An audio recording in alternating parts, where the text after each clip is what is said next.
Engkaulah jalan yang sempurna, janji-Mu murni bagai emas perak, perisai perlindungan keselamatanku. Engkaulah jalan kebenaran, dalam kasih-Mu ada kehidupan, penolong yang setia di dalam kesesakan.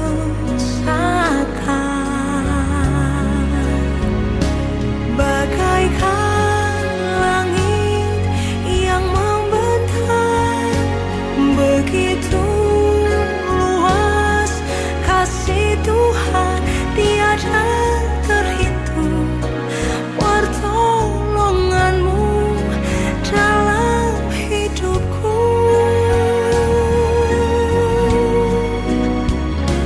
Bagaikan dalamnya samudra, begitu dalam kasih Tuhan, tiada terhitung kesetiaan-Mu.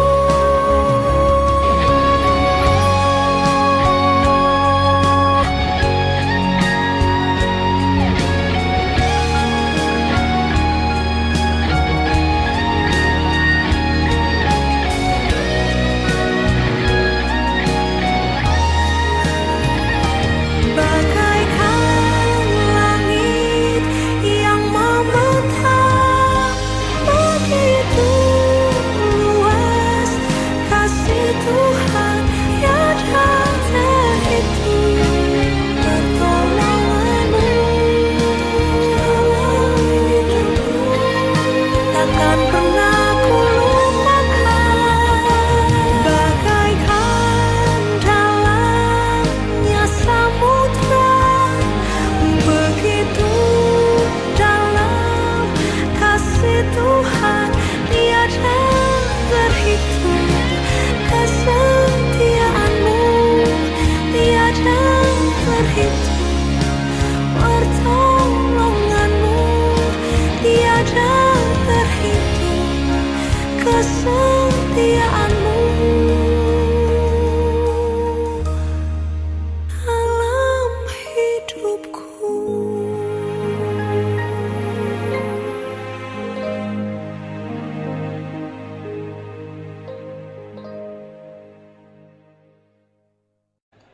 Shalom adik-adik, senang sekali Kak Charles bisa bersama-sama dengan kalian lagi pada pagi hari ini.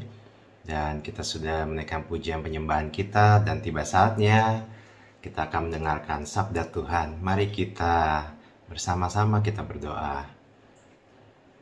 Tuhan, terima kasih untuk kebaikan-Mu, untuk kasih setia-Mu kepada kami. Kami ada sebagaimana kami ada, itu semua karena anugerah-Mu yang luar biasa bagi kami ya Tuhan. Saat ini kami mau duduk diam, kami mau mendengarkan firman-Mu ya Tuhan. Kami mohon biarlah Roh Kudus yang menjamah hati kami, supaya kami dapat mengerti isi firman-Mu. Terima kasih Tuhan Yesus, dalam nama Tuhan Yesus kami berdoa. Haleluya, amin. Nah adik-adik, tema renungan Kak Charles pada pagi hari ini adalah baik belum tentu benar. Baik belum tentu benar. Nah, mari kita baca firman Tuhan yang diambil dari 1 Tawarik 13 ayat 1 sampai 14. 1 Tawarik 13 ayat 1 sampai 14 di kitab Perjanjian Lama ya adik-adik. Demikianlah firman Tuhan. Daud berunding dengan pemimpin-pemimpin pasukan 1000 dan pasukan 100 dan semua pemuka. Berkatalah Daud kepada seluruh jemaat Israel, jika kamu anggap baik dan jika diperkenankan Tuhan Allah kita, Baiklah kita menyuruh orang kepada saudara-saudara kita yang masih tinggal di daerah-daerah orang Israel, dan di samping itu kepada para imam dan orang-orang Lewi yang ada di kota-kota yang dikelilingi tanah penggembala mereka, supaya mereka berkumpul kepada kita. Dan baiklah kita memindahkan tabut Allah kita ke tempat kita, sebab pada zaman Saul kita tidak mengindahkannya. Maka seluruh jemaat itu berkata bahwa mereka akan berbuat demikian, sebab usul itu dianggap baik oleh segenap bangsa itu. Lalu Daud mengumpulkan orang Israel dari sungai Sikor di Mesir sampai ke jalan yang menuju Hamat untuk menjemput tabut Allah dari Kiryat Yearim. Lalu Daud dan segenap orang Israel berangkat ke Baala, ke Kiryat Yearim, yang termasuk wilayah Yehuda, untuk mengangkut dari sana tabut Allah, yang disebut dengan nama Tuhan yang bertahta di atas Kerubim. Mereka menaikkan tabut Allah itu ke dalam kereta yang baru dari rumah Abinadab, sedang Uzzah dan Ahio mengantarkan kereta itu. Daud dan seluruh orang Israel menari-nari di hadapan Allah dengan sekuat tenaga, diiringi nyanyian, kecapi, gambus, rebana, ceracap, dan nafiri. Ayat 9, ketika mereka sampai ke tempat pengirikan Kidon, maka Uzzah mengulurkan tangannya memegang tabut itu karena lembu-lembu itu tergelincir. Maka bangkitlah murka Tuhan terhadap Uzzah, lalu ia membunuh dia. Oleh karena Uzzah telah mengulurkan tangannya kepada tabut itu, ia mati di sana di hadapan Allah. Daud menjadi marah karena Tuhan telah menyambar Uzzah demikian hebatnya.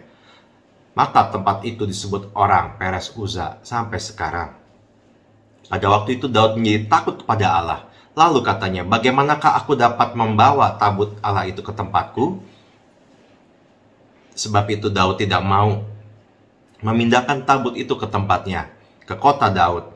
Tetapi Daud menyimpang dan membawanya ke rumah Obed Edom, orang Gad itu.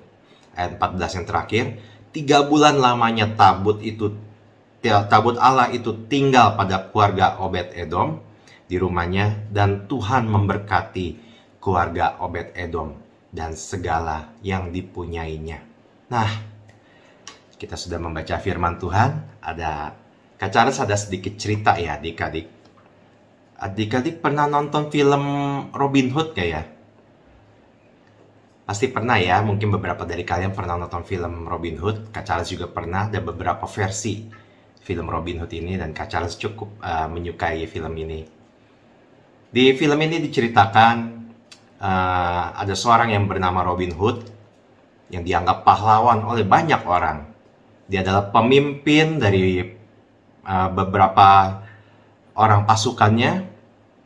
Robin Hood dan pasukannya, mereka adalah sebenarnya pencuri ya. Meskipun mereka pahlawan, tapi sebenarnya mereka adalah pencuri.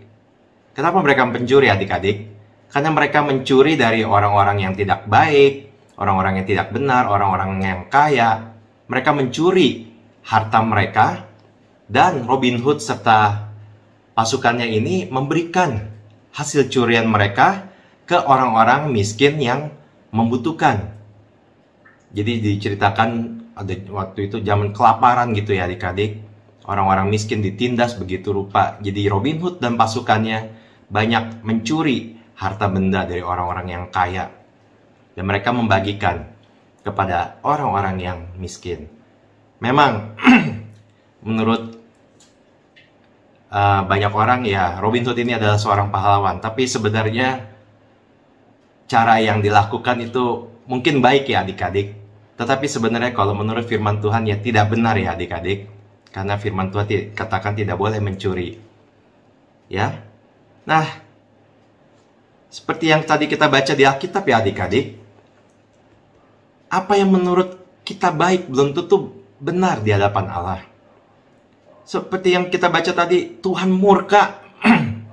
Dikatakan bangkitlah murka Tuhan terhadap Uzzah, lalu ia membunuh dia. Oleh karena Uzzah telah mengulurkan tangannya kepada tabut itu, ia mati di sana di hadapan Allah. Tentunya kita bingung ya adik-adik, kenapa Allah begitu kejam?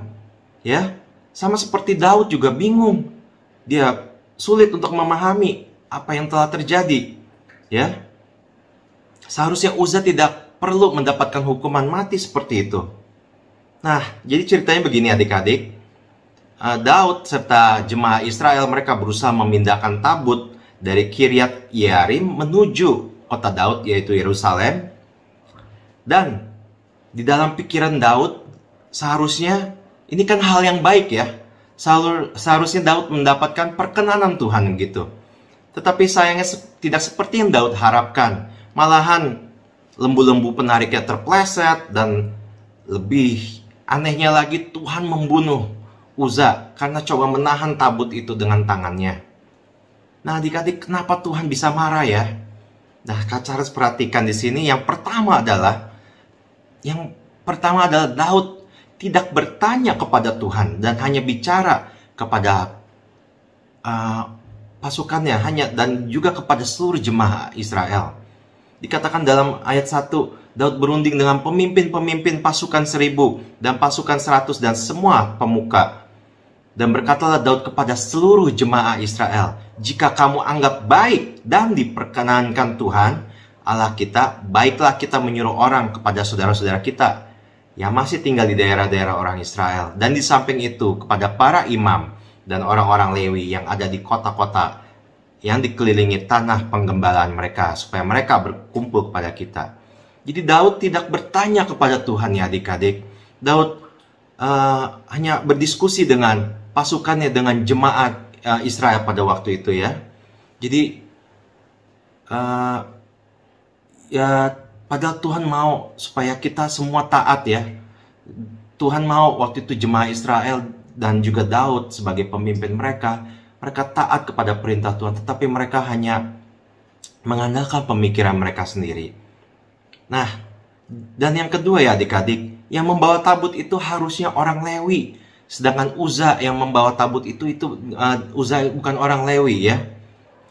Orang Lewi adalah orang-orang yang dipilih Tuhan ya adik-adik, orang-orang yang suci, yang hidup kudus, yang harus hidup berkenan kepada Tuhan ya. Mereka adalah imam-imam di rumah-rumah ibadah ya.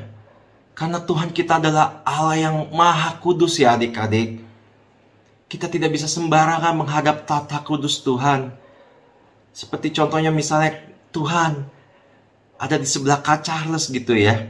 Pastilah Kak Charles juga bisa mati ya adik-adik. Karena Kak Charles tidak pantas ya menghadap tata kudusnya Tuhan gitu. Ya. Nah, jadi kematian Uza ini sebenarnya adalah hal yang wajar.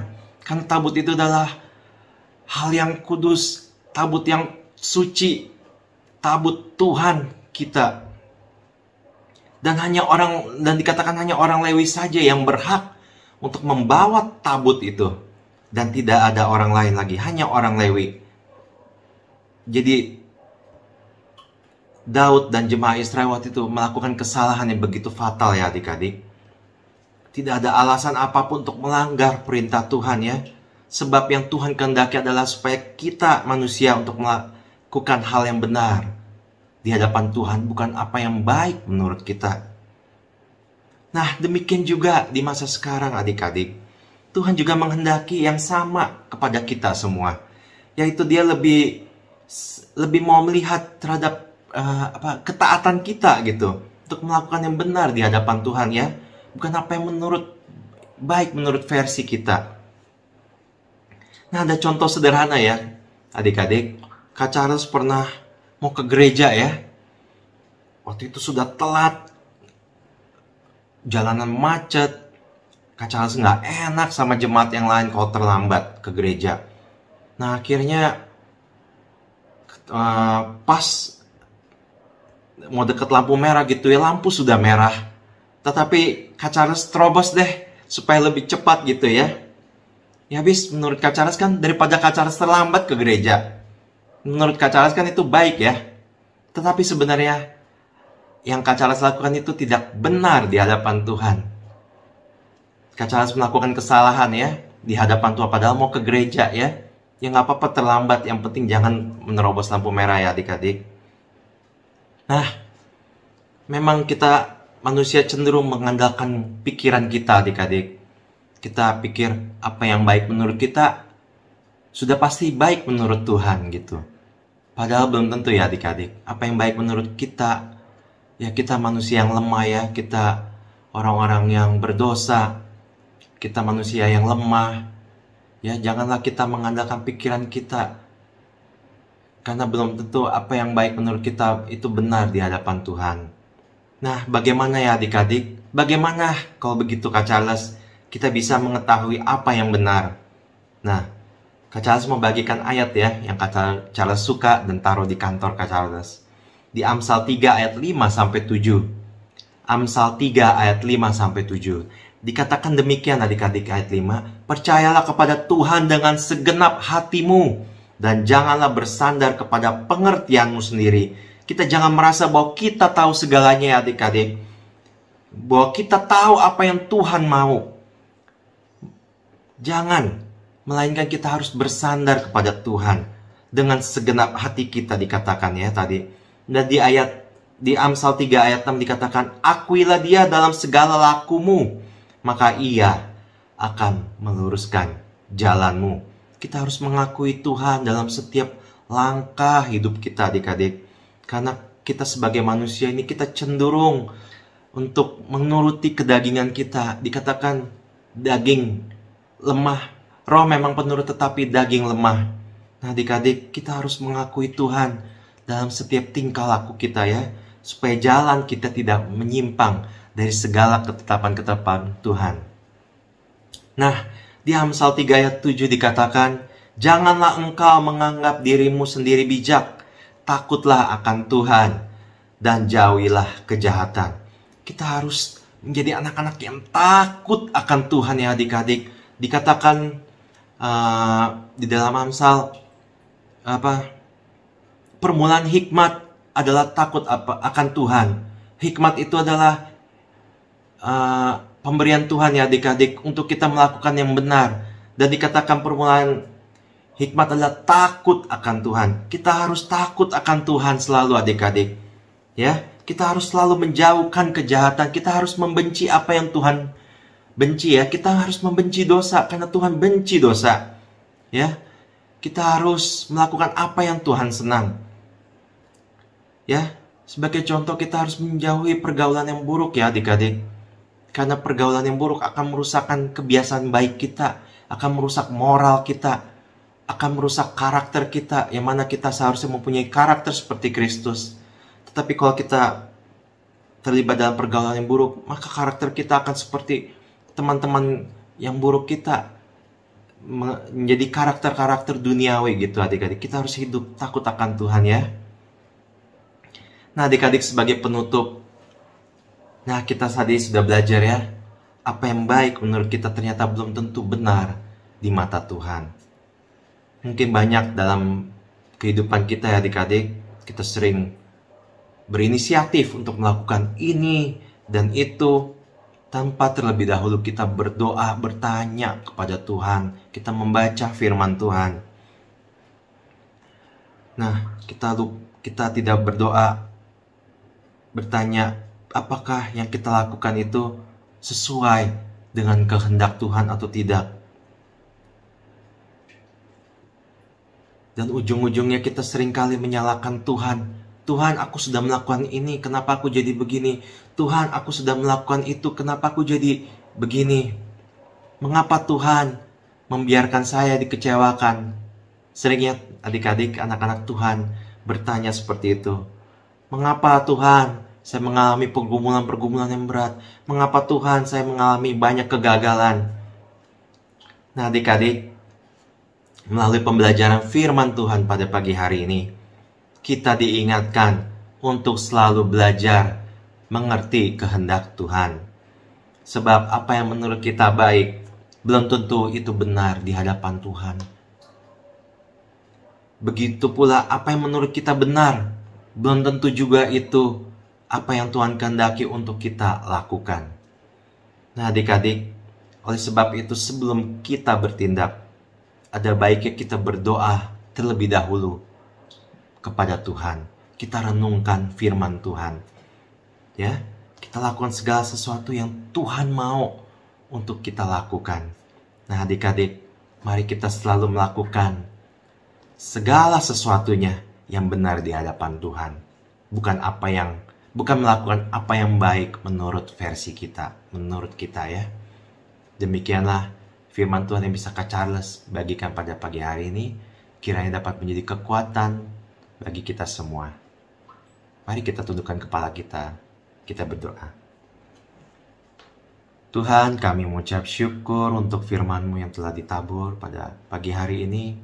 Kami belajar Tuhan, bahwa ternyata apa yang baik menurut kami belum tentu itu benar di hadapan-Mu. Ampuni kami Tuhan ketika seringkali kami mengandalkan pemikiran kami sendiri. Seringkali kami mengandalkan kekuatan kami sendiri Tuhan. Kami tidak mau bersandar kepadamu. Ampuni kami Tuhan. Ampuni kami kalau kami menyimpang dari ketetapan firman-Mu. Kami mau membuat komitmen yang baru Tuhan, untuk berjalan seturut dengan kehendak-Mu. Kami mau melakukan apa yang benar di hadapan-Mu. Kami mau melakukan segala sesuatunya yang berkenan di hati-Mu ya Tuhan. Terima kasih Tuhan untuk firman-Mu. Hanya di dalam nama Tuhan Yesus, Juru Selamat kami yang hidup, kami telah berdoa dan mengucap syukur. Haleluya. Mari sama-sama kita katakan amin. Amin. Selamat hari Minggu adik-adik. Tuhan Yesus memberkati.